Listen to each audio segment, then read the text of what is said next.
Hello everyone, आज हम लोग डिस्कस करने जा रहे हैं झारखंड के अपकमिंग टीचर वैकेंसी के बारे में, जो कि 40,000 प्लस वैकेंसीज आने वाली है। जैसे कि अनुमान लगाया जा रहा है झारखंड गवर्नमेंट के द्वारा जो है नोटिफिकेशन आपको मिलेगा। कब मिलेगा इसी के विषय में हम लोग चर्चा कर लेते हैं। तो इसका नोटिफिकेशन जो है आपका जेटेट एग्ज़ाम के बाद होगा।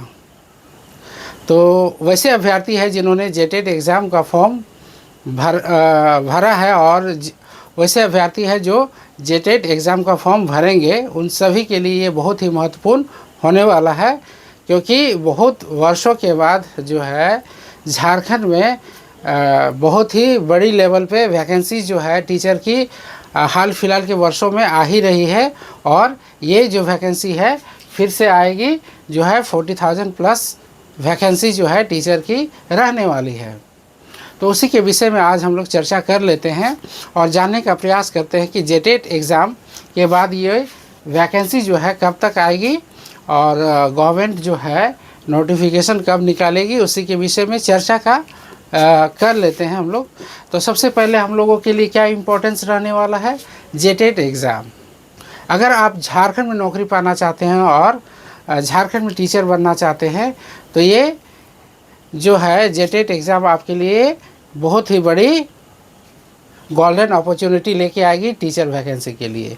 तो अगर आपने अभी तक हमारे चैनल को सब्सक्राइब नहीं किया है तो हमारे चैनल को सब्सक्राइब कीजिए, ताकि आप तक जो भी नोटिफिकेशंस झारखंड गवर्नमेंट के द्वारा वैकेंसी से रिलेटेड आएंगे वे आप तक पहुंचाएंगे हम लोग अपने चैनल के माध्यम से।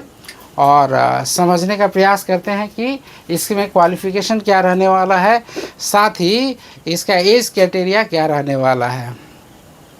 तो इसमें जो है हम लोग जानेंगे कि इसका क्वालिफ़िकेशन और एज क्राइटेरिया और जो भी है जेटेट अगर आप पास करेंगे तो उसी से संबंधित है। तो आइए देखते हैं हम लोग इसमें।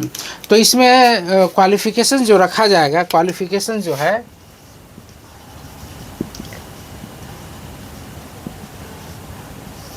इसमें क्वालिफ़िकेशन जो रहेगा आपका, अगर आपने ग्रेजुएशन कर रखा है, इंटर कर रखा है, तो आपका कितना मार्क्स होना चाहिए उसी के विषय में हम लोग चर्चा करते हैं। तो अगर आपने ग्रेजुएशन किए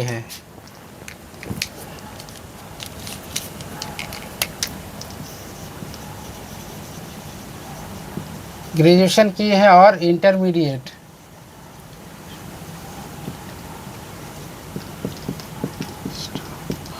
तो इसमें जो है दो प्रकार का वैकेंसी आएगा। एक बीएड लेवल का आएगा, दूसरा जो है डीएलएड है ना, 1 to 5 और 6 to 8 के लिए वैकेंसी आएगी। तो उसी के संबंध में हम लोग डिस्कस कर रहे हैं।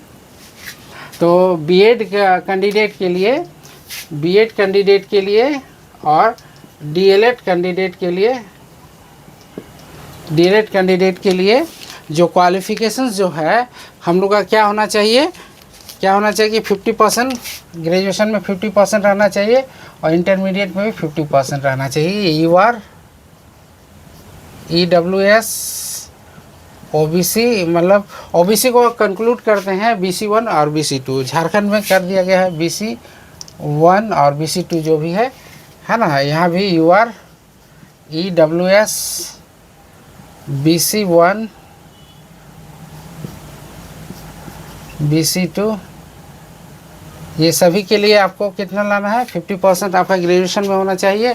साथ ही रिजर्विंग कैंडिडेट जो है SC ST वैसे कैंडिडेट हैं, उनका मार्क्स कितना रहना चाहिए ग्रेजुएशन में, 45% रहना चाहिए और इसमें भी 45% रहना चाहिए।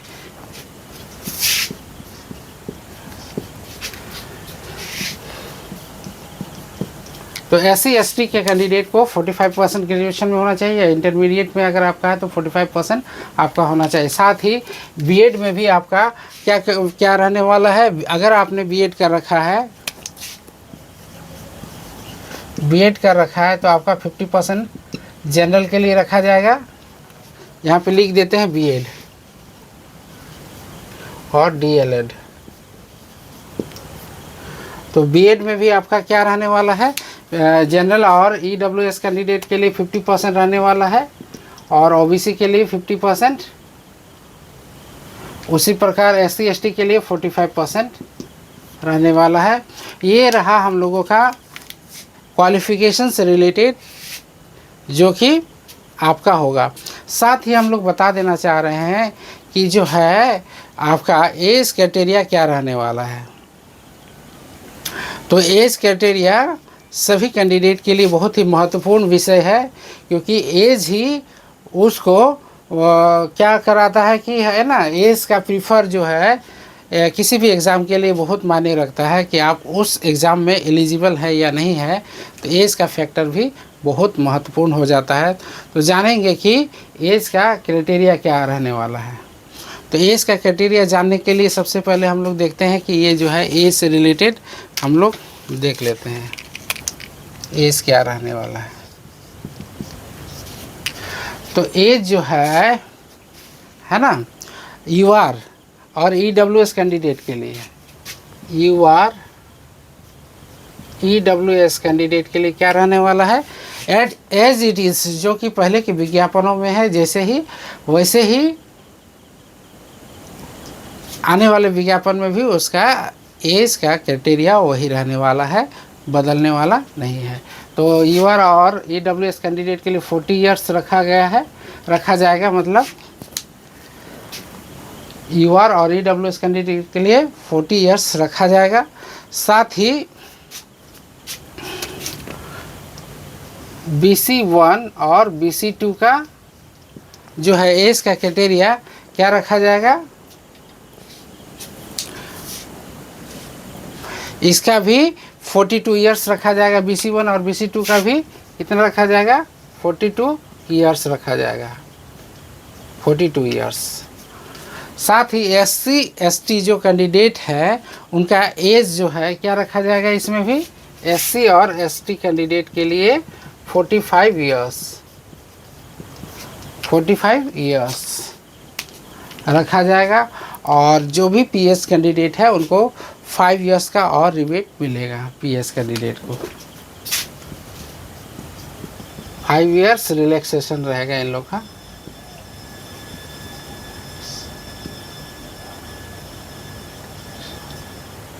फाइव ईयर रिलैक्सेशन रहेगा, 5 ईयर रिलैक्सेशन रहेगा। तो ये हम लोगों ने जाना कि जो है क्वालिफ़िकेशन आपका क्या रहने वाला है। अगर आपने ग्रेजुएशन कर रखा है तो B.Ed के लिए एप्लीकेबल है, और साथ में अगर DLED की है तो दोनों के लिए 1 to 5 के लिए भी और 6 to 8 के लिए भी एलिजिबल हो जाएंगे। साथ ही आपका मिनिमम जो है एजुकेशन क्वालिफ़िकेशन जो है ग्रेजुएशन या इंटरमीडिएट में 50% होना चाहिए। साथ ही जो है क्या बोल रहे हैं हम लोग, B.Ed और DLED की है तो इसमें भी आपका 50% रहना चाहिए, मिनिमम मार्क्स जो है 50% रहना चाहिए। और साथ ही बाकी जितने भी क्राइटेरिया है एज से रिलेटेड, एज का क्राइटेरिया जो रखा जाएगा वो कितना रखा जाएगा, देखिए अगर मान लो कि अगस्त से पहले आता है तो 01/8/2026 रखा जाएगा। इसके बाद अगर होगा, इसके बाद जो आएगा तो एज का क्राइटेरिया क्या रखा जाएगा, अगला रखा जाएगा 1/8/2027 रखा जाएगा। इसके बाद अगर अगस्त तक वैकेंसी अगर नहीं आती है तो इसके बाद जो वैकेंसी आएगी तो भी आपका एज का जो कैलकुलेशन जो होगा वो 1/8/2027 रखा जाएगा। तो ये था हम लोगों की तरफ से एक महत्वपूर्ण जानकारी, जो कि आप अगर झारखंड में टीचर बनना चाहते हैं तो ये आप लोगों का ये क्वालिफ़िकेशन हमने बताया, और कितना वैकेंसी जो है आपका 40,000 प्लस आने वाला है। और ये जो वैकेंसी है बहुत बड़ी लेवल पे है, और साथ ही 1 to 5 और 6 to 8 के लिए वैकेंसी जो है आने वाली है।